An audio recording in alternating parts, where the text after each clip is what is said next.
if you're tired of waiting for your Gladiator to sort of spool up when you want to accelerate, you may as well appreciate this. Now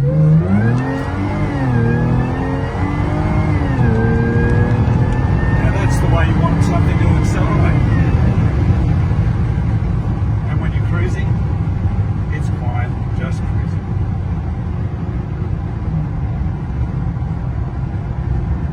Here's the dyno results of this Gladiator, and as you can see, you've got over 350 horsepower at all four wheels. That's at the wheels. That's fantastic power for these.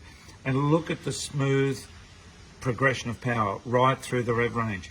And that's what you need when you want to do some serious four-wheel driving as well. And have a look at the torque curve. Nice, broad, flat torque curve right through. So this is the way to get the power that you want for virtually under $17,000.